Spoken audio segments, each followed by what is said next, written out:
Okay, so that was the first half of the part, and I was already at 12 and a half minutes when I was recording this, so this is almost certainly going to be a two-parter.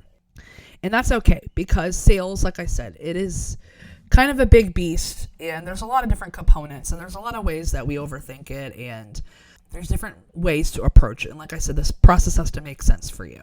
My business friend, Casey, she's at Casey Connects on Instagram and Threads. I will link if you want to view some of their work. But they said something on Threads, and like they always tend to do, they verbalized something that was kind of vaguely already in my head, but I think that I never heard it out loud, said in the way that I'm like, oh, this makes sense.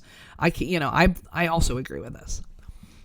And the one that I'm going to talk about today with this is a lot of folks in the online entrepreneur space, especially those that are helping people craft offers, use the word irresistible, like create an irresistible offer.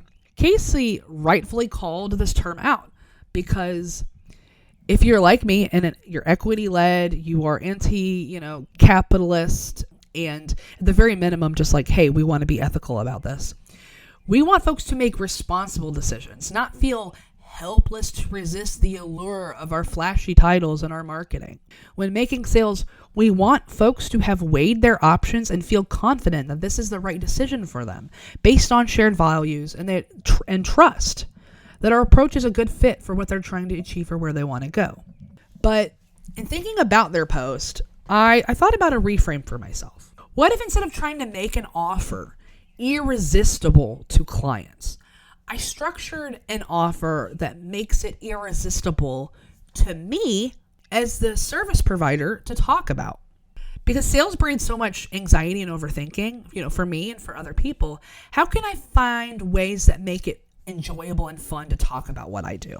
And I think that I'm not the best person to talk about offers, but I'll talk a little bit about this because sometimes this is what we're overthinking.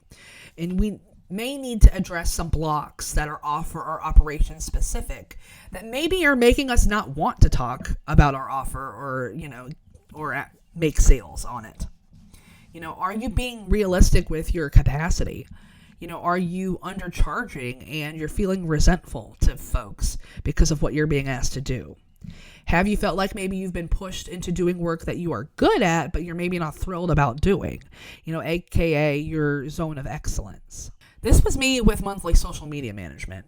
I could do it, but I really preferred working in the more meatier content like email sequences, web pages, and the flagship content so that folks had that solid foundation for their social media and their other nurture content could lead to.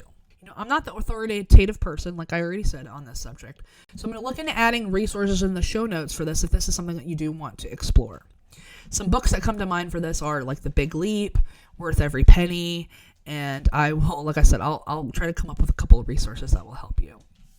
So, for example, this audio series, it really felt like a natural way for me to talk about and segue into a done with you offer, framing it around overthinking, around my own mental health stuff, my own low capacity stuff, and then using my own framework to structure the series. This makes this enjoyable for me to the point that I am considering doing more than one season or finding ways to add to this because I don't feel like I'm really selling. I'm just sharing, hey, this is how my brain works. This is what I've learned. And this is what I've noticed with clients about the best way to get results in marketing without sacrificing our well-being and while sticking to our values. If you are neurodivergent, I try to frame sales as showing you, hey, this is the cool rock I found on my walk. Do you want it? If we're prioritizing client autonomy, that means we also have to give folks an easy out to say not right now while still engaging in our content ecosystem. Going back to earlier, that could be a community, that could be networking hours, it could be lower commitment offers, like maybe a paid template. It could be directing them to a podcast or your email list. We all make decisions differently. And it took a lot for me to not take that personally as someone ended up working with someone else or told me no, or they'll think about it. In my own decision-making process for courses, coaches, and service providers, I take months, sometimes years, before I'm ready to commit to working with someone. As you build out your sales process, I'm recommending, incorporating different methods for different types of decision makers. And start off with thinking about your own and how you make decisions. a not right now may come back way later, and that's okay. But also, as a procrastinator, I need last minute reminder emails for things because I forget. I intend to do the thing, I intend to buy the thing, and then I forget. And then the time has passed me by. Can often be done to an extreme where people are emailing you like every hour before like a cart close, and that gets annoying. But like some of us do appreciate those last minute reminder emails. So if you are doing something time sensitive, that can be helpful. Speaking of deadlines, I want to tackle the matter of scarcity and urgency.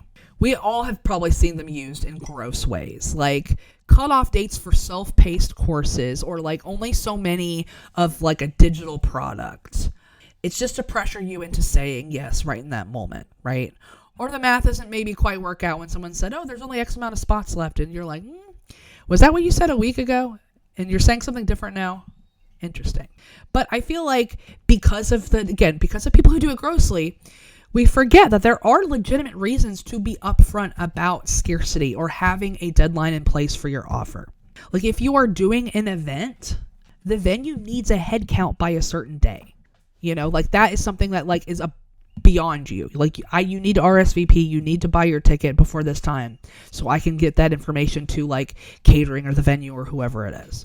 In a group cohort where everyone is starting at the same time, you may only be able to give that level of like attention and specialization to maybe only 6 or 7 people at a time. Or other factors. Like I had worked with someone, and we'll talk about her in a later episode, but I worked with someone because they were about to go on maternity leave. So like I didn't know when they would be able to come back, if that offer would come back again, and they were upfront about that. So then I decided, hey, I've been wanting to do this. I've been waiting on it until I thought I was ready. They're about to go on maternity leave. That is a true deadline, like that's okay to just be upfront about that. If you're like me, you have to look after your own capacity. That is real. You can only do so many projects at once. You don't want to overcommit yourself. And then everybody is stressed out. Again, going back to how sales helps folks make a decision, this is information, not manipulation. You are just being like, hey, this is what's going on. This is when we're all going to start, or whatever those other factors are that require some sort of scarcity or urgency that is built in. Just don't go back on what you said, right? Don't just be as transparent as possible. But I also just urge folks, do not go so far the other way that folks feel blindsided that when they want to work with you, you no longer have room, or you've run out of capacity, or that like, hey, 2025's price that you had shared is no longer 2026's price. So for this action step today, it'll be twofold yet again. The first part is, what will your not right now like option be? So for those who want to you want to keep in contact and have them stay in your content ecosystem. I know that some folks have social media, so that is an option, but I would also have you consider, what would an option be that doesn't require you to have that constant content creation and have to show up online all of the time? The second part of the call to action, or the action step, I should say, is think about your offer. Is it still some work that you are aligned to do with your capacity and with, where you're at currently?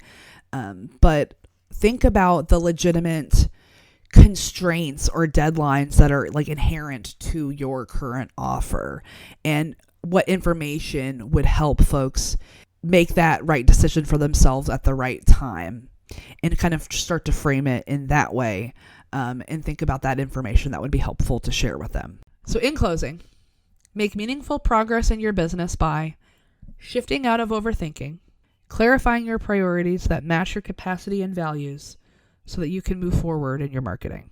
I'll see you in the next one.